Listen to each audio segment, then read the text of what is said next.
saya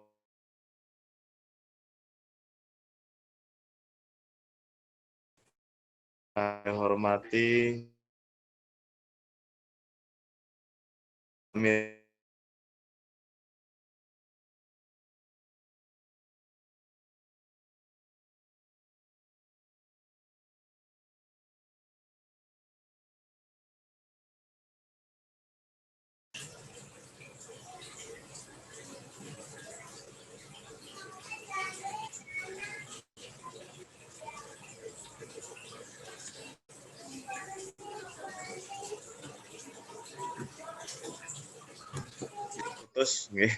kajian rutin Masjid Kiai Siroj via online, dan pemateri kita pada malam hari ini adalah beliau Bapak Ustadz Farid Rifai, LC, MSI.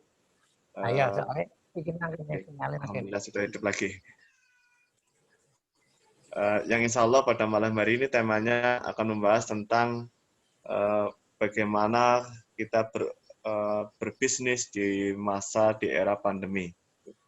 Bapak Ibu jamaah kajian yang hadir secara offline di Masjid Kiai Siroj atau yang hadir secara online di lewat Zoom ini, insya Allah nanti sambil menunggu yang lain datang gitu ya.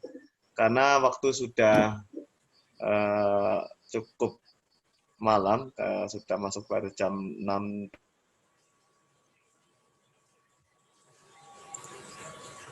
basmalah bersama. Bismillahirrahmanirrahim. Dan mohon kepada seluruh peserta yang hadir secara online ketika nanti kajian dimulai untuk memutkan speakernya sehingga tidak mengganggu jalannya kajian. Dan insya Allah nanti untuk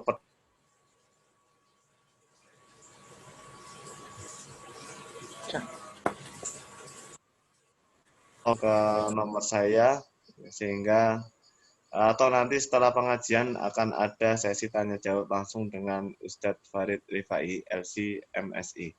Kepada Ustadz Farid Rifai, LC, MSI, kami persilakan. Semoga. Ya, terima kasih. Suara saya kedengaran ya, Ustadz? Ya, jelas. Oke, bismillahirrahmanirrahim. Assalamualaikum warahmatullahi wabarakatuh. Waalaikumsalam warahmatullahi wabarakatuh. Innal hamdalillah nahmaduhu wa nasta'inu wa nastaghfiruh wa na'udzu billahi min syururi anfusina wa min sayyiati a'malina may yahdihillahu fala mudhillalah wa may yudlilhu fala hadiyalah. Nasyhadu an la ilaha illallah wa nasyhadu anna Muhammadan abduhu wa rasuluhu la nabiyya ba'dah. Allahumma sholli wa sallim wa barik ala Muhammad wa ala alihi wa ashabihi wa man tabi'ahum bi ihsanin ila yaumiddin. Amma ba'd. Yang saya hormati para atlet dan asatidzah, Kiai Haji, para pimpinan sepuh, yang saya hormati jamaah Masjid Kiai Siroj, Angkal Kelopok Kebumen. Mari kita selalu bersyukur kepada Allah Subhanahu wa taala atas segala apa yang telah Allah berikan kepada kita, terutama nikmat sehat, dan semoga kita semuanya dilindungi Allah Subhanahu wa taala dari penyakit yang berkepanjangan dan dari virus yang mewabah. Amin ya rabbal alamin.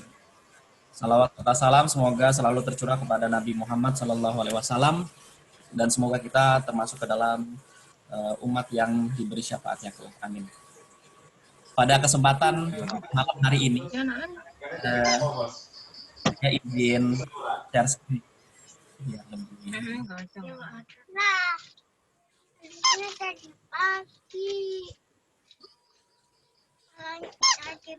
Oke. Kita akan sama-sama belajar tentang bagaimana menjalankan usaha di masa pandemi. Nanti saya akan sedikit menerangkan kenapa tema ini menjadi cukup penting sekarang ini. Namun sebelumnya saya izin untuk perkenalkan diri. Nama saya Farid Rifai. Saya putra ketiga dari Ibu Haja Zuhriyah dan Bapak Srinanto. Ibu saya adalah putri ke-7 atau ke-8, saya lupa, dari Bapak Haji Ahmad yang dulu tinggalnya di mana? Di Kauman, Gombong. Kalau sekarang itu yang toko mebel Abadi. Terakhir saya ke Gombong itu sekitar mungkin 4 tahun atau 5 tahun yang lalu deh, Pak. Kemudian saya sempat nyantri di Pondok Pesantren As-Salam Solo. Kemudian saya melanjutkan kuliah S1 di Universitas Al-Azhar, Kairo. Dan tahun ini alhamdulillah baru menyelesaikan S2 di Ekonomi Syariah Universitas Indonesia. Aktivitas saya selain berwirausaha, makanya temanya tentang usaha karena saya wirausaha. Saya juga aktif di komunitas Tangan di Atas, itu komunitas bisnis di Jakarta Timur. Saya ketuanya. Kemudian di OKOC Indonesia, saya sebagai wakil bendahara. Sama di Koperasi Syariah, saya sebagai anggota Dewan Pengawas Syariah. Bapak Ibu yang dimuliakan oleh Allah Subhanahu Wa Taala,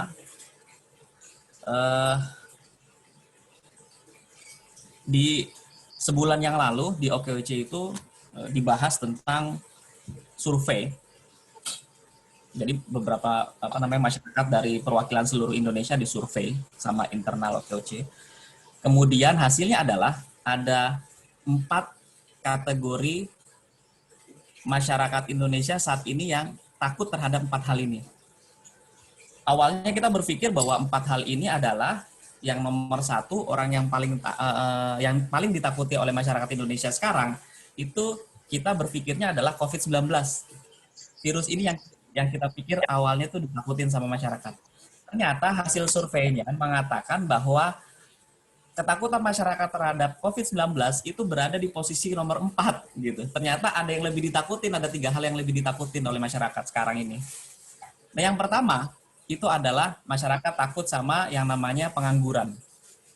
Jadi akibat pandemi banyak yang di PHK, kemudian saudara-saudara kita yang baru lulus kuliah, lulus sekolah juga bingung mau cari pekerjaan, sehingga jadilah pengangguran, dan jumlah pengangguran di Indonesia sekarang meningkat.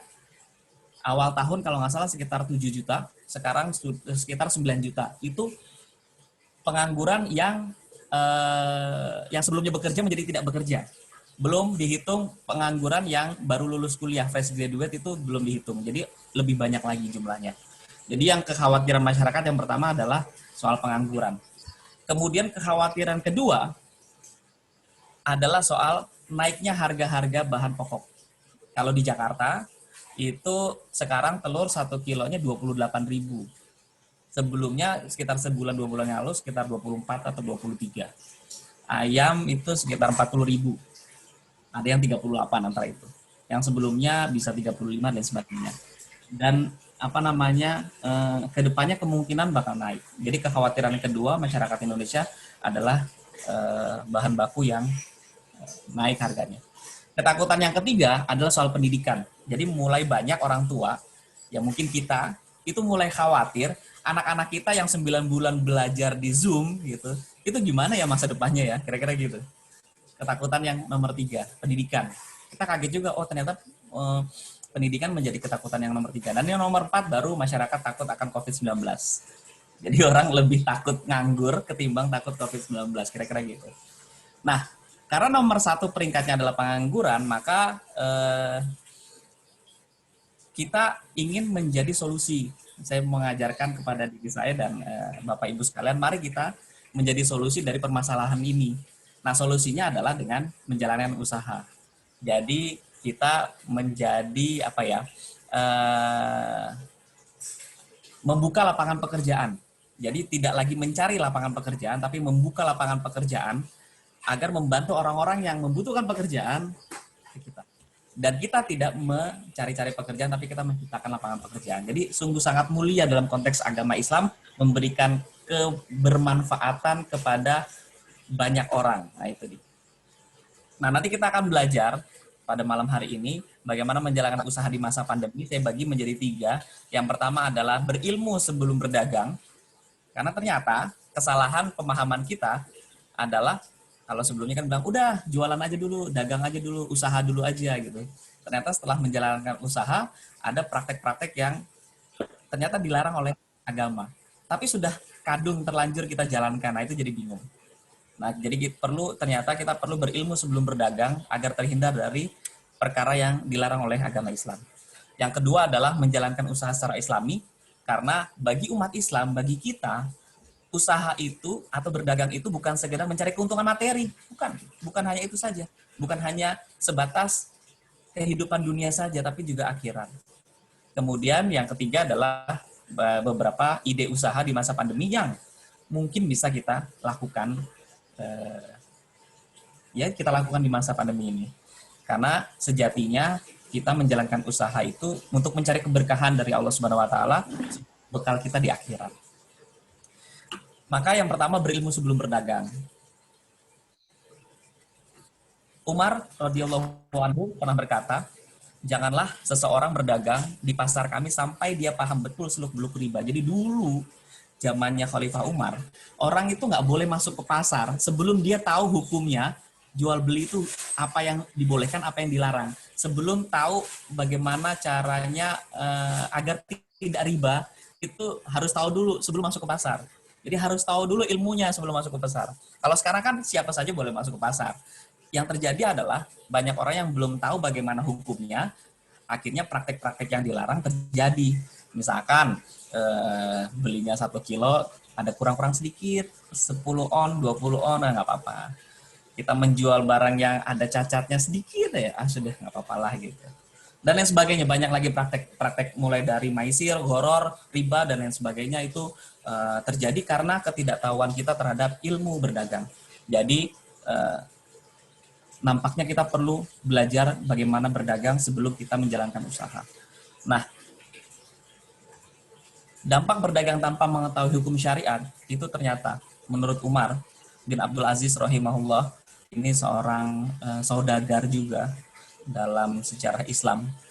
Beliau mengatakan man abadallah bi ghairi ilmin kana ma yufsidu aktsara mimma yuslih. Jadi barang siapa yang beribadah kepada Allah Subhanahu wa taala tanpa ilmu, maka dia akan membuat banyak kerusakan daripada mendatangkan kebaikan. Ini melakukan ibadah niatnya mendatangkan kebaikan, karena tidak tahu ilmunya malah justru mendatangkan keburukan gitu.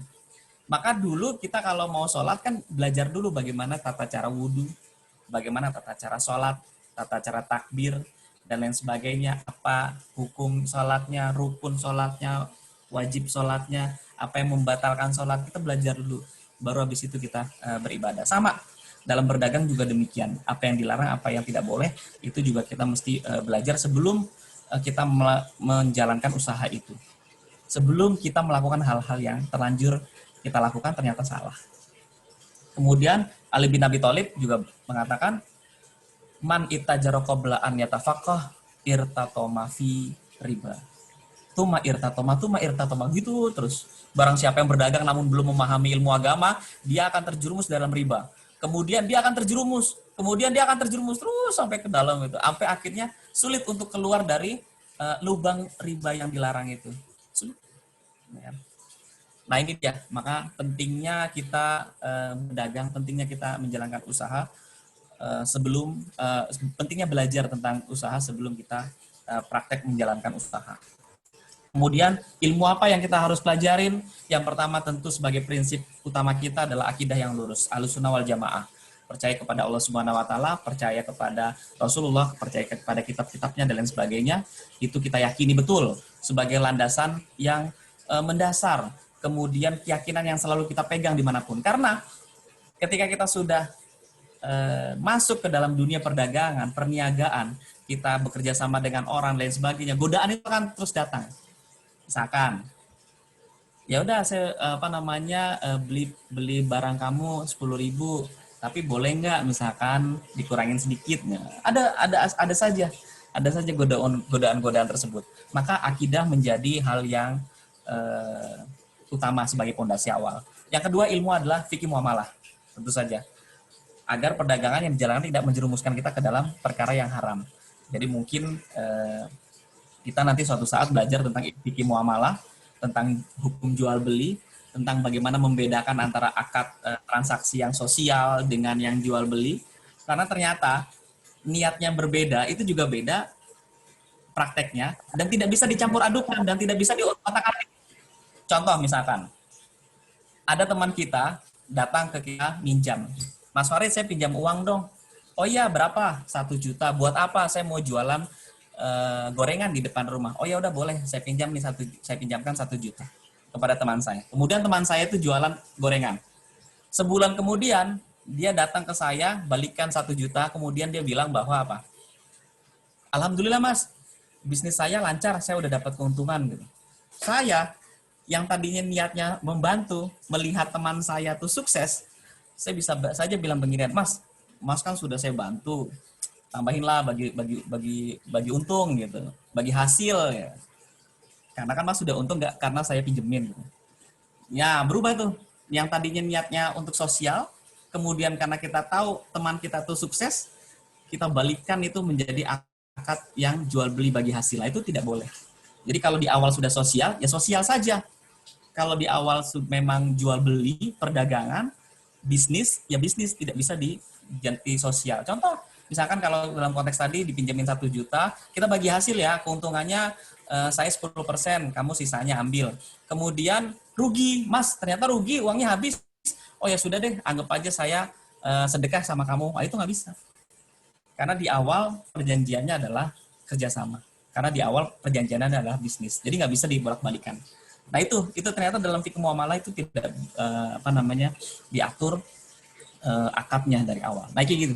Jadi kita taunya itu belajar dengan fikih muamalah. Apalagi sekarang banyak sekali transaksi-transaksi kekinian yang baru.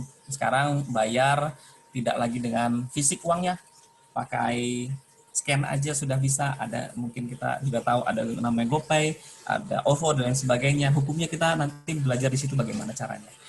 Jual beli transaksi secara online, kita tinggal klik-klik saja di handphone, di komputer, kemudian kita beli, kemudian barang datang, itu bagaimana hukumnya secara Islam, bagaimana kita menjadi reseller. Oh saya nggak punya modal, saya jadi reseller aja, atau saya menjadi dropship aja misalkan.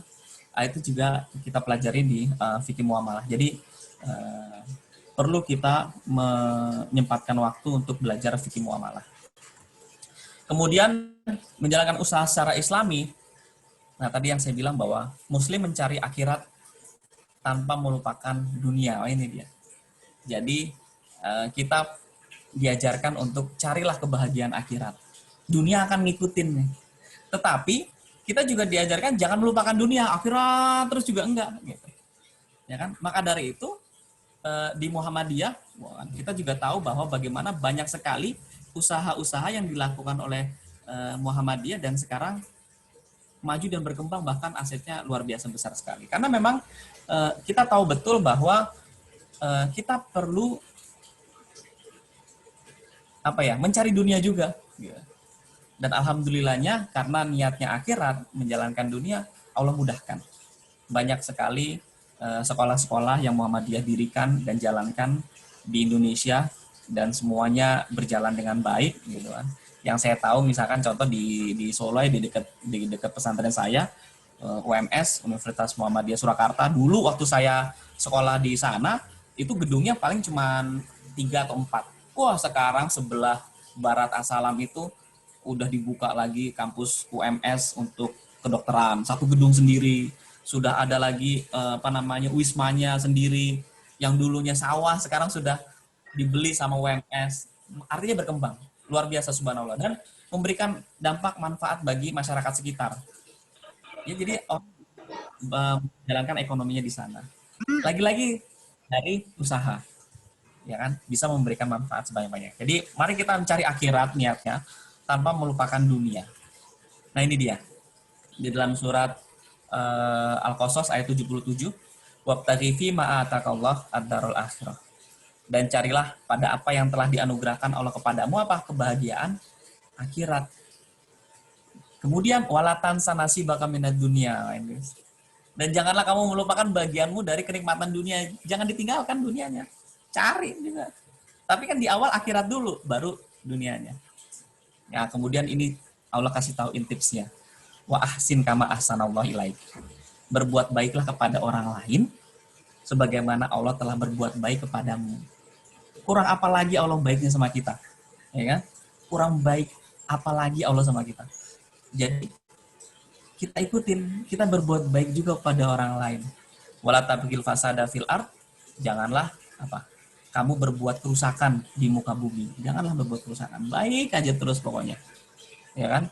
Innallaha la yuhibbul mufsidin. Allah tidak suka orang-orang yang berbuat kerusakan. Jadi ini adalah konsep apa ya? Konsep mengalah kalau menurut saya. Apabila ada ada kerusakan, ya kita jangan ikutan. Udahlah, kita lebih baik diam diri aja. Kita tetap berbuat baik kepada orang lain dengan mengharapkan apa? Allah memberikan kebaikannya terus-menerus kepada kita. Jadi kunci konsep bersyukur itu adalah selain ya supaya kita diberikan terus, lain syakartum la azidanakum, itu konsepnya bersyukur itu adalah dengan cara berbuat baik kepada orang lain, memberikan manfaat supaya kita ditambahin lagi nikmatnya kepada Allah Subhanahu wa taala, dari Allah Subhanahu wa taala. Itu. Jadi ini adalah konsep dalam bentuk bisnis. Ini adalah konsep bagaimana kita niat menjalankan usahanya itu untuk membantu orang lain. Maka niscaya usaha kita akan dimudahkan oleh Allah Subhanahu wa taala. Dan sudah banyak contohnya. Banyak sekali orang yang sukses usahanya karena niatnya membantu orang lain. Nah, ini saya mau sharing. Ada teman saya, dia usahanya tuh hanya jualan baju di Instagram. Sekali jualan itu dia jualannya padahal pre-order. Jadi dia tidak bikin dulu, tapi dia modelnya pesan. Dia buka pesanan itu jam 6 sore, jam setengah 7 sudah close. Karena batasnya cuma 2.000 pieces, dan 2.000 pieces sudah laku dalam waktu setengah jam. Dia sekarang sudah punya 2 ruko, 4 lantai, sudah punya karyawan sekitar 50-60. Kemudian ketika saya tanya, Mas, rahasianya apa sih? Gitu. Dia bilang apa? Mas Farid, saya tuh menjalani bisnis tuh biasa saja, sama seperti teman-teman yang lain menjalankan bisnis. Saya bikin produk yang bagus, saya promo, kemudian saya servisnya baik, udah itu aja biasa saja. Kemudian saya kulik lagi, terus apa dong kunci rahasianya, kunci kesuksesan Masnya? Kemudian dia bilang apa? Saya itu dulu menjalankan bisnis ini niatnya untuk membantu bapak mertua saya yang terlilit hutang miliaran rupiah. Saya nggak punya uang untuk membantu dia. Jadi yang saya lakukan adalah, udahlah saya buka usaha saja. Subhanallah. Ternyata niatnya ngebantuin bapak mertua yang terlilit hutang, usahanya sekarang sudah miliaran rupiah omsetnya. Niatnya membantu bapak mertuanya. It's real, beneran kejadian. Kemudian ada lagi ini teman di daerah Jawa Barat, saya lupa nama kotanya. Dia keluar dari PNS. Jadi dia Mas Novi namanya. Mas Novi ini dulu PNS di Kementerian Keuangan, kemudian keluar, resign. Kenapa? Cuman ingin memberdayakan warga desanya. Jadi dia balik lagi ke desanya, kemudian dia ajak teman-temannya yang masih muda untuk belajar bisnis bareng-bareng, kemudian dia membangun yang namanya Kampung Marketer. Bisa dicari di internet, namanya Kampung Marketer, Novi Bayu namanya. Dia jadi mengajak warga desa di tempatnya untuk sama-sama belajar bisnis. Kemudian dia bikin usaha namanya Kampung Marketer dan mendapatkan penghargaan tahun 2016 kalau nggak salah dari SCTV sebagai wirausaha sosiopreneur. Jadi dia memberdayakan warga desanya untuk bisa usaha bersama. Sampai sekarang masih jalan. Jadi niatnya adalah membantu warga desanya agar bisa usaha sendiri gitu. Jadi anak-anak muda di desanya itu tidak pergi ke luar kota. Jadi dia membesarkan daerahnya sendiri gitu. Dengan cara yang menjalankan usaha bareng-bareng. Dan itu berhasil karena membantu anak-anak muda di desanya untuk berkembang. Maju. Gitu. Dan banyak lagi contoh-contoh yang kalau kita cari tahu niat mereka untuk menjalankan usaha itu adalah untuk membantu orang lain. Kemudian dimudahkan oleh Allah Subhanahu wa taala. Jadi kalau gampangannya itu, kalau ada tetangga kita misalkan dia baru di PHK, kemudian nggak punya pekerjaan, kemudian dia misalkan pintar masak, ya sudah, kita jualan makanan, ketika dapat orderan, yang masak tetangga kita. Udah, sesederhana itu, insya Allah ketika kita niatnya untuk agar tetangga kita itu punya usaha, insya Allah kita dimudahkan usahanya. Jadi balik lagi ke niat. Dan ini karakteristik bisnis Islam dan non-Islam. Perbedaannya, kalau secara Islami, karakteristik bisnis secara asas kita asasnya adalah akidah Islam. Kalau non-Islam adalah sekularisme, atau dia hanya mencari dunia saja, materi saja.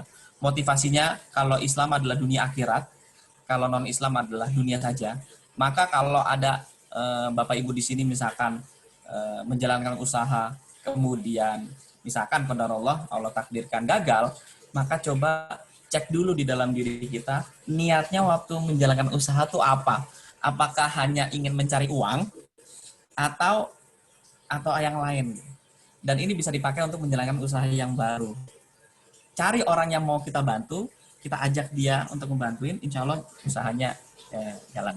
Kemudian orientasinya kalau dalam Islam itu adalah profit dan benefit. Benefit itu adalah sesuatu yang terus bermanfaat, tidak hanya sekedar materi atau uang saja. Kalau non-Islam itu yang dicari adalah profit, pertumbuhan dan keberlangsungan. Maka misalkan kalau ada orang yang kalau kita jualan barang kemudian ada orang yang komplain, kalau dalam Islam diajarkan ya sudah ganti rugi saja. Itu kesempatan kita untuk memberikan kebaikan kepada orang yang komplain. Tapi kan kita jadi rugi, oh nggak apa-apa, rugi aja sedikit nggak apa-apa. Tapi kita memberikan benefit, kita memberikan manfaat kepada orang lain yang tadinya dia komplain, merasa rugi, kita kasih dia untung. Nah, kemudian customer kita, pelanggan kita ini akan bercita kepada orang lain bahwa belilah barang di sana karena kalau ada apa-apa nanti pasti akan dibantu. Itu akan menjadi marketing Islami yang powerful, yang luar biasa. Kemudian etos kerjanya, ingat ya, seorang muslim harus memiliki etos kerja yang tinggi, tidak boleh malas-malesan. Kenapa? Karena bisnis adalah bagian dari ibadah. Kalau dalam konsep Islam, kita kalau kan kita nggak diajarkan tuh sholat malas-malesan. Pasti kita diajarkan untuk sholat khusyuk, serius, pakai baju yang bagus gitu. Bebersih dulu, wudhu dulu, mandi dulu, dan lain sebagainya. Pakai wangi-wangian itu menunjukkan bahwa kita serius dalam menjalankan ibadah. Di dalam usaha, dalam menjalankan usaha juga begitu demikian.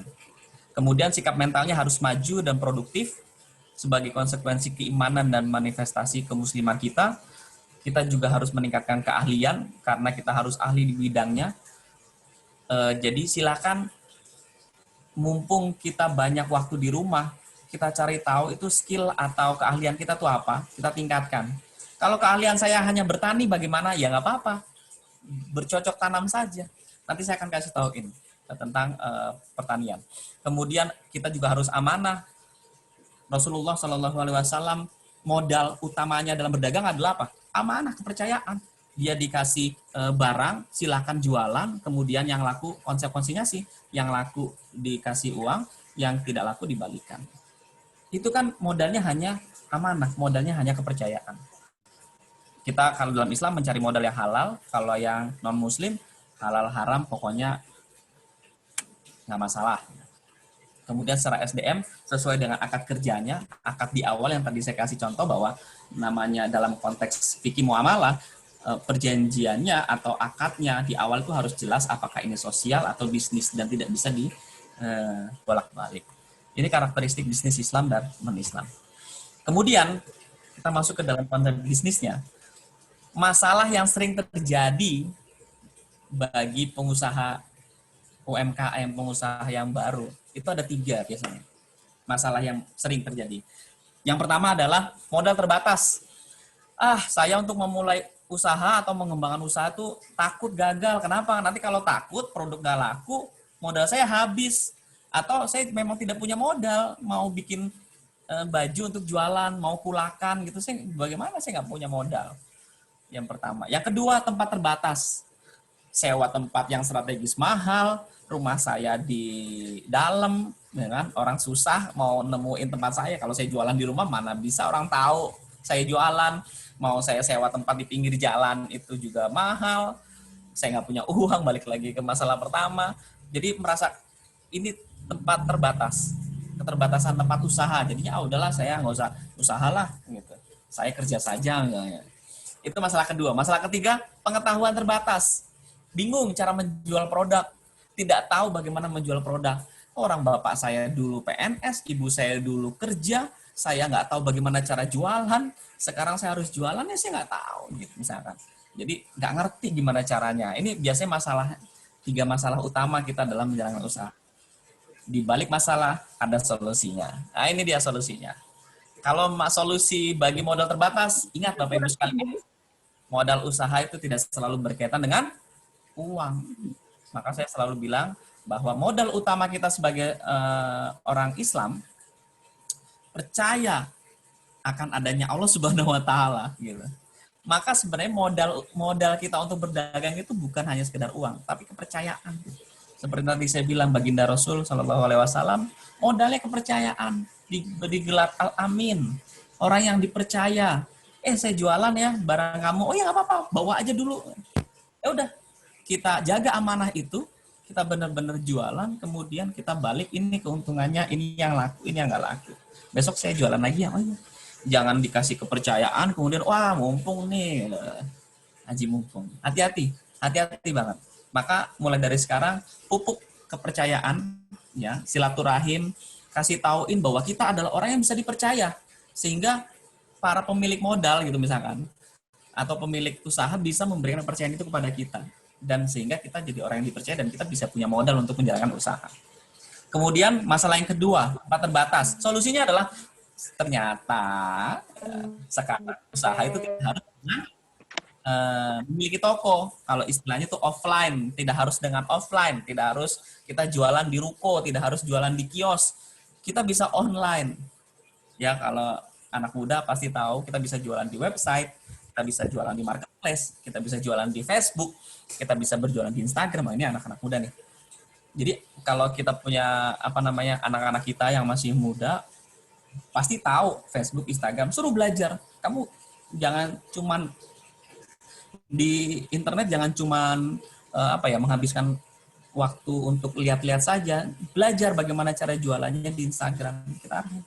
Karena sekarang itu teman saya yang tadi mau ngebantuin bapak mertuanya terlilit hutang, dia hanya jualan di Instagram saja. Kalau followernya itu, kalau di Instagram pengikutnya udah ratusan ribu orang. Namanya mail ID sama lokal ID. Wah, itu luar biasa. Kemudian juga bisa jualan di WhatsApp. Nah, ini juga bisa jualan. Ini lintas usia nih, karena sekarang kan semuanya sekarang punya WhatsApp. Bapak Ibu sekarang sudah punya WhatsApp. Wah, setiap hari ngeliatin WhatsApp terus. Ternyata sekarang juga bisa jualan di WhatsApp. Nggak usah khawatir. Jadi masalah tempat ada solusinya. Nggak perlu bingung, saya nggak punya tempat usaha, ya bisa jualan secara online. Ada solusinya. Yang ketiga, masalah yang ketiga soal pengetahuan terbatas. Solusinya adalah, ya bagaimanapun manusia memiliki keterbatasan pengetahuan. Solusinya adalah belajar. Kalau saya kasih solusi berikutnya adalah ikut komunitas. Karena saya melakukan itu, saya ikut komunitas tangan di atas, saya ikut di OC Indonesia, karena di sana saya ketemu dengan orang-orang yang orang-orang yang mau usaha. Jadi betul peribahasa kita yang mengatakan kalau kita berteman dengan pandai besi, maka kita akan bawa besi. Kalau kita berteman dengan penjual minyak wangi, kita akan kecipratan wanginya. Itu betul. Kalau kita berteman dengan orang-orang yang pekerja, mohon maaf ya bagi yang bekerja, kalau kita temennya berkumpul dengan orang-orang karyawan, maka yang kita bahas yaitu adalah soal pekerjaannya, soal bosnya yang menyebalkan, misalkan soal gaji yang turun, soal lembur yang tidak ditandatanganin, dan lain sebagainya. Jadi kapan kita mau belajarnya? Tapi kalau kita ketemu dengan orang-orang yang sesama pengusaha, yang diajarkan adalah, bagaimana cara jualan ya? Apa ya kira-kira produk yang bisa laris ya? Omset saya turun nih, bagaimana saya naikkannya? Saya butuh karyawan, bagaimana caranya ya? Dan lain sebagainya. Yang dipelajari adalah bagaimana cara berusaha saya. Jadi kalau kita tidak punya pengetahuan, ya sudah belajar. Belajar di mana? Salah satunya adalah komunitas. Berkumpul di komunitas. Itu masalah dan solusi. Nah, jadi tidak punya alasan lagi, kita punya masalah, ada solusinya. Kemudian kita masuk pada ide usaha. Nah ini, paling tidak saya menawarkan ada 4 ide usaha yang bisa kita lakukan di masa pandemi. Ya, yang pertama, masa pandemi ini mengembalikan seluruh umat manusia kepada sesuatu hal yang mendasar. Kalau dulu kita lihat ada namanya piramida terbalik, maka sekarang piramidanya dibalik lagi ke awal. Maka yang kebutuhan kebutuhan pokok itu menjadi hal yang mendasar sekarang. Kebutuhan yang luks, pariwisata, orang jalan-jalan itu menjadi tidak diperlukan lagi. Orang sekarang bertahan hidup, bagaimana besok saya bisa makan, bagaimana saya bisa sehat dan lain sebagainya. Kebutuhan pokok. Maka kalau kita mau usaha di masa pandemi, balik lagi ke sandang dan pangan. Sandang itu menjadi salah satu kebutuhan dasar manusia. Ya ini tahan pandemi. Kenapa? Karena butuh pakaian. Teman saya, seorang dosen, dia jualan daster, dikirim ke Kalimantan. Itu pertama orang Kalimantan beli 1 karung. Kemudian besoknya beli 2 karung, 3 karung. Teman saya itu kulakannya di Solo. Ada produsen di Solo, kemudian hampir tutup karena pandemi. Dia suruh produsen itu, silakan bikin daster. Saya karung. Akhirnya dia di karyawannya bikin daster di Kalimantan. Ya karena sekarang orang kan lebih banyak di rumah. Sehingga dia tidak membutuhkan kemeja, dia tidak membutuhkan blazer, dia tidak membutuhkan pakaian pesta. Yang dia butuhkan adalah ya udah, pakaian rumah yang nyaman, daster. Maka penjualan daster itu meningkat tinggi di masa pandemi, pakaian. Jadi pakaian akan tetap terus bertahan. Jadi kalau Bapak Ibu yang bisa jahit atau tahu bagaimana cara memproduksi pakaian, pakaian akan masih menjadi ide usaha yang bertahan di masa pandemi. Itu tadi contohnya, penjualan daster itu meningkat. Kemudian ide usaha berikutnya adalah soal pangan. Ya tentu saja makanan dibutuhkan oleh manusia. Ya, jadi sektor makanan juga tetap bertahan karena menjadi kebutuhan dasar. Tapi menjadi makanan dan minuman yang sehat. Ya kan?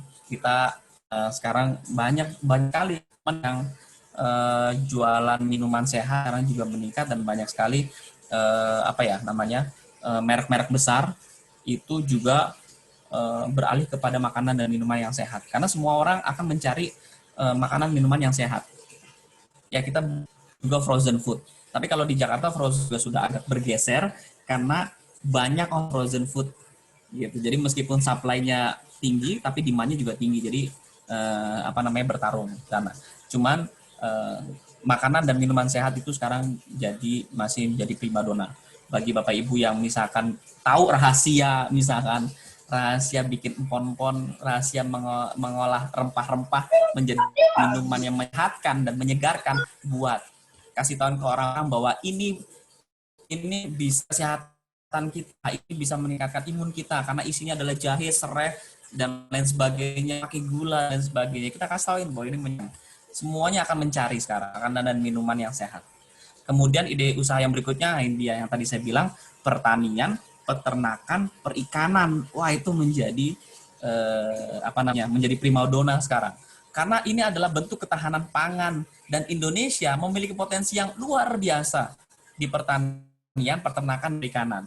Buktinya adalah banyak anak-anak muda yang mulai berani bertani, beternak. Cari di Google. Di Jogja ada anak muda yang ternak lele. Itu 2000 meter. Isinya itu kolam lele semuanya. Bahkan dia mau memperbesar lagi lahannya. Karena dia berhasil melakukan pembesaran lele dan kebutuhan akan lele juga masih meningkat. Ya. Jadi dia anak muda mulai bertani, beternak, perikanan. Itu sudah mulai dilirik lagi. Karena itu udah kita balik lagi ke kebutuhan dasar, dan Indonesia subhanallah Allah karuniakan tanah yang subur, semua jenis tumbuhan bisa tumbuh di kita, kemudian hewan dan lain sebagainya juga banyak sekali hidup di Indonesia, dan kita juga termasuk yang makan konsumsi hasil dari pertanian, peternakan, dan perikanan. Maka jangan malu kalau sekarang kita bercocok tanam, bertani atau berikan, atau beternak ikan itu sekarang juga masih menjadi primadona. Saya sendiri belajar yang namanya budidamber, ya kan? Budidaya dalam ember, jadi lele di ember. Sering gagal, nggak apa-apa, sering gagal. Saya sama bapak suka kemarin pakai mujair, oh mati semua, oh ya sudah kita coba lele. Ada kadang mati, udah lumayan besar, oh mati, kita jadi apa namanya cari tahu gimana caranya kita bercocok. Dan ini menyenangkan sekali. Bikin kalau kita di Jakarta tuh menghilangkan stres karena melihat yang hijau-hijau itu menyegarkan, melihat hewan ikan dan lain sebagainya itu menyenangkan. Ketika kasih makan ikan, kemudian ikannya cepat-cepat itu sebuah kenikmatan yang luar biasa yang saya rasakan. Jadi apa namanya bisa kita lakukan. Kemudian ide usaha lainnya yang saya kasih ide adalah manfaatkan potensi lingkungan. Contohnya yang tadi, misalkan tetangga kita bisa masak, ya kita yang jualkan, ya kan? Jadi konsepnya sekarang kolaborasi. Kalau kita dulu belajar yang namanya ekonomi itu adalah produksi dan distribusi, maka kita tidak perlu harus melakukan semuanya. Kita memproduksi dan kita mendistribusi. Kita bisa melakukan satu sisinya. Kalau enggak produksinya atau enggak distribusinya, cari teman kita yang bisa jualan misalkan. Oh, saya bisanya masak. Makan, saya punya resep rahasia keluarga yang enak banget. Tapi saya nggak bisa jualannya. Cari teman yang bisa jualan. Kerjasama. Ayo saya yang jual, kamu yang saya yang buat, kamu yang jual. Bisa. Teman saya teman saya di komunitas juga ada yang modelnya kayak begitu. Dia usahanya adalah jasa interior design, kemudian turun karena pandemi tidak punya pelanggan. Yang dia lakukan adalah dia mencari chef ahli masak, kemudian dia kerjasama dengan tukang masak itu. Chef, saya jualan, kita bikin produk, kamu yang jualin, kamu yang buat, kamu yang masak, saya yang jualin. Akhirnya dia kerjasama, dia yang jualin di GoFood dan lain sebagainya, yang masak tetap si chef itu, dia bagi hasil, jalan. Dan lumayan gitu, bagus berkembang. Jadi modelnya kayak gitu, manfaatkan apa yang ada di sekitar kita, manfaatkan teman-teman kita, kolaborasi, tidak harus dengan semuanya kita lakukan, kita ambil bagian mana yang kita bisa, kerjasama di sana, insya Allah kita jalan.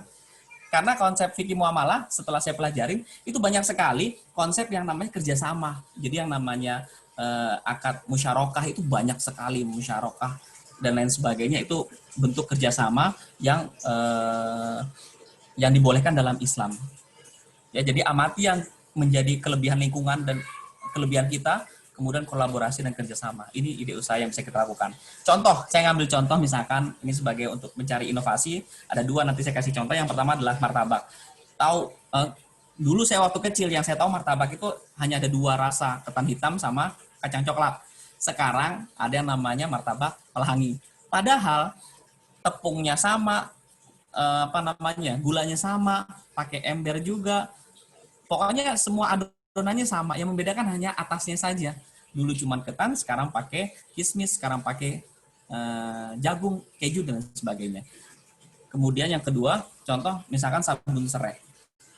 Banyak kita tahu manfaat serai apa, kemudian dipakai buat sabun cuci. Ya. Sekarang kan banyak sekali sabun cuci, sabun pel, sabun cuci tangan, sabun mandi, yang di situ ditambahin serai supaya banyak manfaatnya. Ini contoh bagaimana kita bisa memanfaatkan ide-ide bisnis untuk menciptakan produk yang baru. Jadi tidak harus menciptakan yang benar-benar tidak ada menjadi ada, bukan. Kita lihat saja apa yang ada di sekitar kita sedikit bikin modifikasi, kemudian kita menciptakan sesuatu yang berbeda. Bisa juga membawa produk yang ada di Jakarta ramai, kemudian dibawa ke daerah kita. Misalkan di Jakarta ramai ramai misalkan martabak ini, kemudian di Gombong belum ada, ya kita bisa memulainya, memperkenalkan itu di Gombong misalkan, karena di Jakarta sudah ramai. Atau kopi kekinian kan banyak, kita bisa memulai usaha itu di daerah kita kalau memang belum ada. Itu juga bisa menjadi ide bisnis. Kemudian tips berikutnya, cara mendapatkan inspirasi usaha. Yang pertama, baca berita, belajar, cari. Jadi kita kalau manfaatkan, kalau kita di internet, jangan cuma nonton YouTube saja, tapi cari dan baca berita. Kemudian ikuti acara Zoom, acara webinar tentang usaha. Kemudian yang kedua, gabung di komunitas atau bentuk sebuah komunitas yang isinya sama-sama ingin belajar usaha, sehingga nanti bisa kolaborasi bersama. Kemudian cari mentor atau pembimbing. Mudah-mudahan kita bisa mendapatkan mentor dan pembimbing. Kenapa? Karena para pengusaha-pengusaha yang sukses itu semuanya punya mentor, semua punya mentor, semua punya pembimbing. Jadi kita jangan sungkan mencari mentor dan pembimbing supaya kita bisa sukses dalam usaha. Nggak mesti harus tatap muka sekarang, ikutin aja YouTube-nya misalkan. Kalau kita cari-cari itu ada tokoh-tokoh yang bagus dalam konsep bisnis, kita ikutin semua YouTube-nya, kita ikutin Instagram dan sebagainya, kita bisa belajar langsung di sana. Ini cara mendapatkan inspirasi usaha. Ini pemaparan dari saya, kita sama-sama belajar. Bismillah, mudah-mudahan bisa memberikan ide dan masukan untuk sama-sama ayo kita menjadi solusi bagi permasalahan ekonomi di negara kita. Solusinya menciptakan lapangan pekerjaan lewat wirausaha dengan tetap mengedepankan niat kita dan identitas kita sebagai seorang muslim. Demikian dari saya, mohon maaf apabila ada yang kurang berkenan, kita boleh lanjut dalam tanya jawab. Terima kasih. Assalamualaikum warahmatullahi wabarakatuh.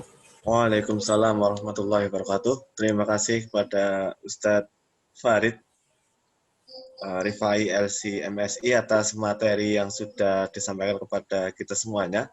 Masya Allah, ini termasuk jalan keluar Bapak-Bapak semuanya, Bapak-Ibu semuanya, bagaimana kita bisa tetap produktif di masa pandemi seperti ini. Hadir juga pada malam hari ini dari pimpinan daerah Muhammadiyah Kebumen, beliau Bapak Mul'an An-Nafi, beliau Sekretaris Jenderal di PDM Kebumen. Oke, Bapak Ibu jamaah kajian online yang saya hormati, yang kami hormati, untuk tanya jawab kami persilahkan bagi Bapak Ibu yang hadir secara offline di masjid ataupun yang hadir secara online lewat media Zoom ini. Silakan bagi Bapak Ibu yang ingin bertanya untuk mengangkat tangan yang online, yang offline bisa nanti dipandu oleh Ustadz yang hadir di masjid. Monggo. Kalau saya, Ustadz Farid, sedikit bertanya tentang mungkin nanti Kiai Haji Bapak Kiai Haji Faisal Muslim bisa bantu ya. Ini tentang apa ya? Trah jenengan ya. Trah jenengan itu tadi sampaikan panjangan itu dari saudaranya Bapak Muridan gitu. Nah, itu hubungannya dengan berangkal itu bagaimana sehingga nanti mungkin jamaah yang ada di masjid juga bisa lebih mengenal panjenengan. Monggo. Oke, terima kasih. Kalau berbicara trah, saya mau minta bantuan boleh nggak? Monggo. Dokter Atika atau Ibu bisa membantu. Takut salah menjelaskan trah. Atau ibunya hadir ini Bu Zuhriah. Jadi beliau itu keponakannya Pak Muridan. Oh, ya, Mas Muridan yang di Gembong ya. Beliau juga hadir di kajian ini. Alhamdulillah. Iya, Pak De Muridan ada. Terima kasih Pak De Muridan. Sehat. Ya. Orang Gembong, dia mantunya Bu Zuhriah. Assalamualaikum. Waalaikumsalam warahmatullahi wabarakatuh. Nah, jadi Mas Farid ini dari min jihatil Oh, min jihatil nggih. Ibu kita, Ibu Muslim itu adiknya Pak Haji Ahmad. Oh. Itu mbahnya Mas Farid ini. Jadi Bapak. Jadi jihatil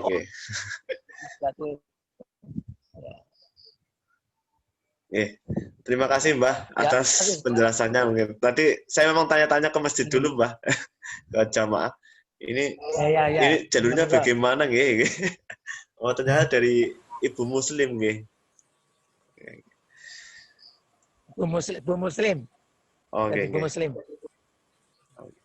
monggo mungkin dari jamaah ada yang ingin menanyakan atau mungkin langsung konsultasi dengan Ustadz Farid tentang menjalankan usaha di masa pandemi. Kami usaha persilakan. yang Islami. Okay. Dan nanti kami mohon Ustadz untuk mengirim file materi ke kami sehingga nanti bisa kami share ke jamaah yang lain. Oh ya, ini ada pertanyaan Ustadz dari Pak Hari Cahyono lewat chat. Beliau menanyakan, meminta saran beliau dan teman-teman berkelompok mencoba budidaya lele. Ketika hasil melimpah, kesulitan dalam penjualan. Mohon saran Ustaz. Makan sendiri. Belikan ponpes Diponegoro. Monggo Ustaz Farid untuk siap. Ya, terima kasih. Caranya itu, pertanyaannya. Alhamdulillah kan budidaya lele, kemudian hasilnya melimpah, kemudian kesulitan dalam penjualan. Sebenarnya, nah ini manfaatnya nanti kita silaturahim. Mungkin nanti bisa dikoordinasi, membentuk sebuah kelompok yang lebih besar lagi, misalkan dikategorikan teman-teman yang di Gombong, siapa saja yang punya wirausaha, siapa yang saja punya usaha, kemudian ada yang mungkin di antara kita ahli di bidang penjualan, marketingnya, yang kemudian nanti mencarikan channel distribusi dari hasil lelenya di lingkungan sekitar, diutamakan dari sekitar, karena ini kan lele kan ya, jadi artinya kalau mau dikirim dengan lokasi yang jauh, mungkin akan berhadapan dengan masalah-masalah yang baru, maka mungkin dicarikan di channel distribusi penjualan yang ada di sekitar dulu. Kalau tidak ketemu, diolah sendiri, bukan dikonsumsi sendiri. Kalau dikonsumsi sendiri ya diolah, misalkan belajar bagaimana caranya menjadikan lele itu sebagai produk olahan yang bisa dijual, misalkan keripik lele misalkan, atau dagingnya kita buat di frozen food agar lebih lele, atau abon lele juga bisa demikian, belajar sehingga kita tahu bagaimana cara mengolah lele itu, bukan hanya sekedar lelenya itu dijual dalam bentuk lele hidup gitu, tapi bisa juga kita olah sendiri sehingga nilainya akan lebih tinggi lagi. Misalkan kalau dijual, misalkan kita keuntungannya Rp500, misalkan kalau kita olah, kita keuntungannya bisa jadi Rp1.000 atau Rp2.000 kan, jadi nilainya lebih besar lagi. Jadi bisa saja selain Bapak Hari Cahyono mencari channel distribusi di sekitar, di lingkungan sekitar, bisa juga belajar bagaimana cara mengolah lele itu menjadi produk olahan yang lain yang bisa dijual dengan nilainya lebih tinggi. Dan ini bisa memberdayakan lingkungan sekitar, ya kan? Jadi kita butuh tenaga yang bisa mengolah, misalkan itu tadi abon lele, kita butuh orang banyak, kita ajak warga sekitar untuk sama-sama belajar bagaimana cara membuat abon dari lele, kemudian kita kemas dengan kemasan yang baik, dan kita bisa jual lebih luas lagi. Kalau lele tadi kan mungkin hanya sekitar warga, lingkungan sekitar ya, karena misalkan kita kirim ke Aceh, ke luar pulau tidak bisa ya kalau lele hidup, tapi dengan diolah menjadi abon lele kita bisa jual lebih jauh lagi. Jadi lebih banyak potensi market kita jualan di sana. Bahkan mungkin bisa jadi kita jualan di luar negeri gitu. Jadi bisa dengan cara demikian kira-kira, Pak Hari. Terima kasih atas pencerahannya.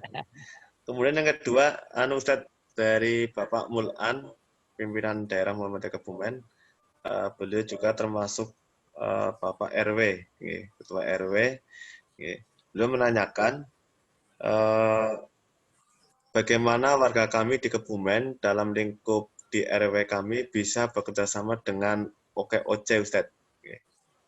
Makanya kan di Wakil Bendahara Umum OKOC, beliau menanyakan seperti itu. Monggo. Ya, Waalaikumsalam warahmatullahi wabarakatuh, Pak Mul'an.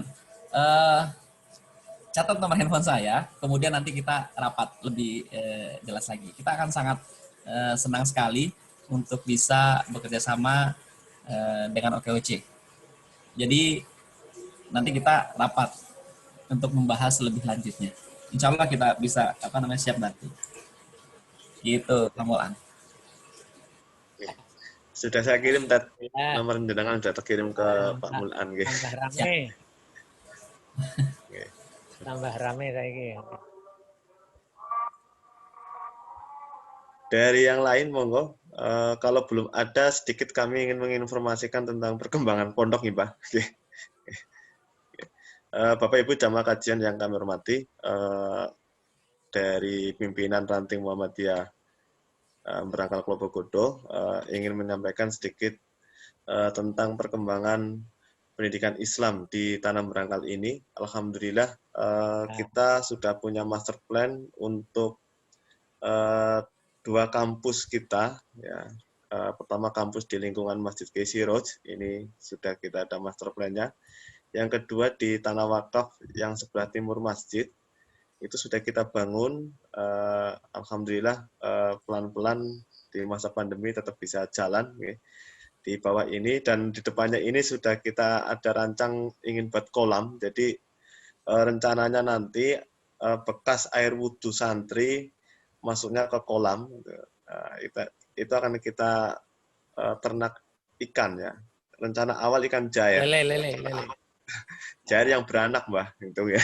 Yang bisa beranak nanti bisa untuk perbaikan gizi santri, gitu ya.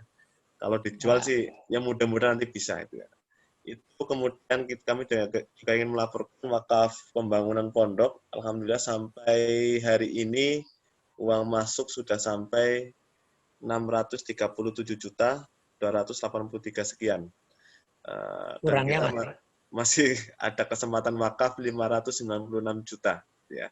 Itu mudah-mudahan nanti Allah bisa mempercepat pelunasan pembangunan yang sudah hampir 100%. Ya.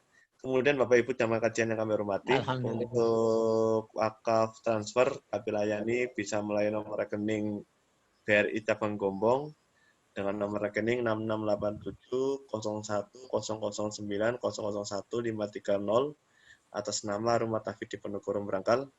Konfirmasi ke nomor kami 089673120051 atau ke nomor pimpinan ranting Muhammadiyah, beliau Bapak Puji Rianto 0852 2815 3938. Mungkin itu untuk sedikit informasi Bapak Ibu, bisa dibantu share dan mohon doanya mudah-mudahan di tahun ini kita bisa melunasi semuanya sehingga nanti bisa melanjutkan untuk Pondok Putri, karena itu ternyata baru untuk Pondok Putra. Dan alhamdulillah untuk santri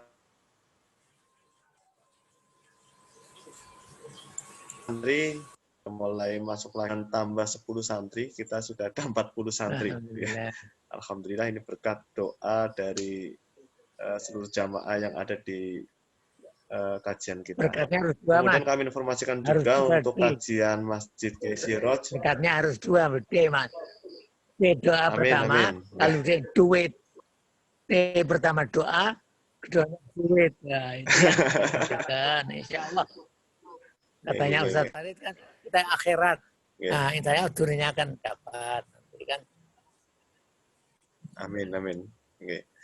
Kemudian untuk kajian kita ada 2 hari. Yang pertama memang kajian malam Rabu. Ini kajian khusus untuk seluruh keluarga dari Bani Muslim. Ya. Makanya tadi saya tanyakan, karena saya tanya ke jamaah di sana, beberapa belum tahu. Saya nggak tahu ini. Pak Muridan tahu. Okay. Ya, kalau pemerintahan paham. Okay.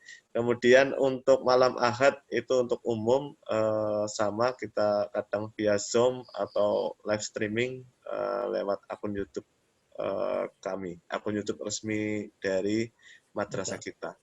Itu saja untuk informasi. Kemudian nanti insya Allah untuk kajian akan kita unggah di Facebook MI Muhammadiyah Klobogodo atau akun YouTube kita, yaitu Miko TV, dan bisa nanti di-share ke saudara-saudara kita yang mungkin belum sempat mendengarkan, karena memang dialah kita kajiannya di waktu-waktu yang mustajabah ini, habis maghrib sampai isya itu ya. Mungkin itu untuk kajian pada malam hari ini, Mbah. Ada tambahan mungkin, Mbah? Alhamdulillah. Untuk malam Rabu besok kira-kira siapa yang Mbah? Ya, saya juga boleh.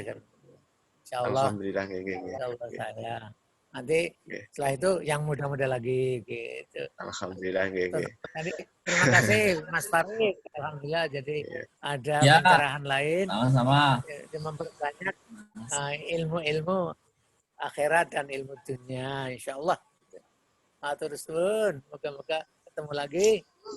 Amin. Oke. Kita lupa billahi taufiq wal hidayah. Oke Mas Farid. Assalamualaikum. Waalaikumsalam. Para jamaah. Oke, untuk seluruh jamaah kajian, marilah kita tutup kajian pada malam hari ini dengan doa penutup majelis. Subhanakallahumma rabbana wa bihamdika asyhadu an la ilaha illa anta astaghfiruka wa atubu ilaik. Astagfirullah wa atubu